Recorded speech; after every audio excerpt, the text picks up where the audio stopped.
వక్ఫ్ board పైన కేంద్ర government ఒక మంచి బిల్ తీసుకొని వచ్చినారు.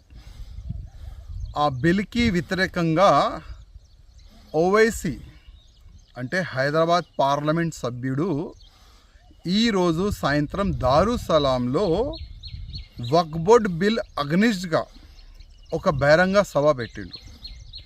ఆ బహిరంగ సభ ఎందుకు పెట్టిండంటే జనాల్ని ఏ విధంగా రెచ్చగొట్టాలి అదే ఆయన ప్లాన్ ఉంటుంది.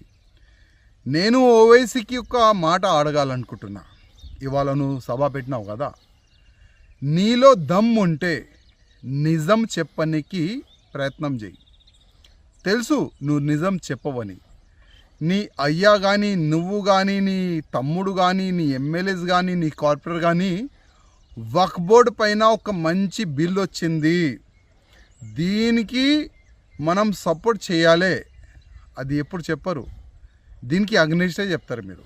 ఎందుకంటే వక్ఫ్ బోర్డ్ ల్యాండ్ని అమ్మిపించిన మీరే, వక్ఫ్ బోర్డ్ ల్యాండ్ని కబ్జా చేసినారు మీరే, వక్ఫ్ బోర్డ్ ల్యాండ్ని తక్కువ డబ్బుల్లో రెంట్కి తీసుకున్న మీరే. ఇవాళ ఓల్డ్ సిటీలో కానీ మొత్తం తెలంగాణలో కానీ ఎన్నో ఎకరాలు వక్ఫ్ బోర్డ్ ల్యాండ్ కబ్జా చేసి అమ్మిపించినారు మీరే. అప్పుడు మీకు యాద్ రాలేదా?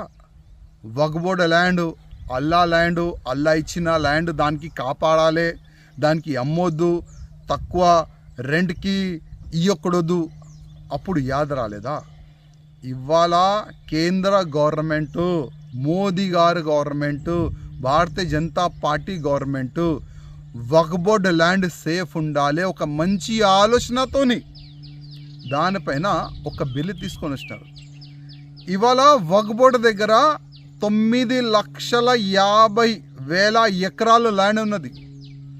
అదే 9,50,000 ఎకరాల్లో ఎన్నో మడియలు ఉన్నది, షాపింగ్ కాంప్లెక్స్ ఉన్నది, అగ్రికల్చర్ ల్యాండ్ ఉన్నది.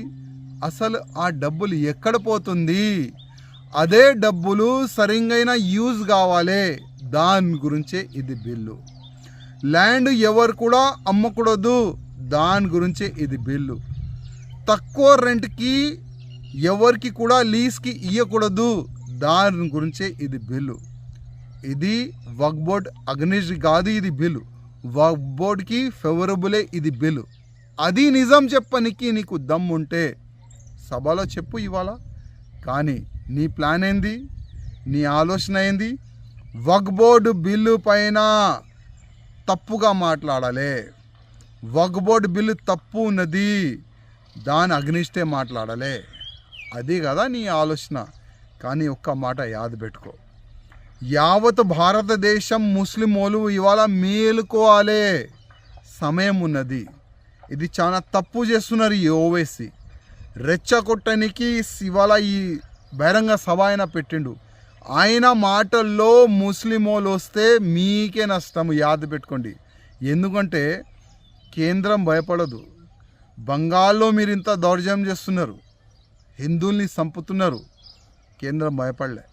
యావత్ భారతదేశంలో ఎన్నైనా మీరు దౌర్జన్యం చేయండి, ఎన్నైనా మీరు రోడ్డు పైన డ్యాన్ చేయండి, కానీ ఒక్కసారి వక్ఫ్ బోర్డు పైన బిల్లు వచ్చిన తర్వాత రిటర్న్ బిల్లు పోదు. ఈ ఒక్క మాట యాద్ పెట్టుకోండి. బిల్లు తీసుకొని వచ్చిన తర్వాత దాంట్లో ఏమేం చాలా మంచిగా పెడితే బాగుంటుంది, దానిపైన మీరు చర్చ చేయండి.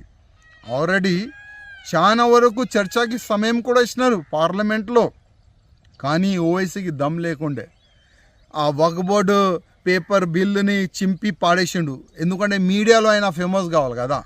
అదే ఆలోచనతోని మీడియాలో రావానికి ఆ వక్ఫ్ బోర్డు బిల్ని చింపి పాడేసి బయటకు వచ్చి ఏదేదో వాగుతుండు. కానీ ముస్లిం సోదరులారా, ఒకటే ఒక రిక్వెస్ట్, బిల్ వచ్చింది, అది ప్లస్సా మైనసా ఒక్కసారి మీరు ఆలోచన చేయాలని నా ఒక నివేదిక.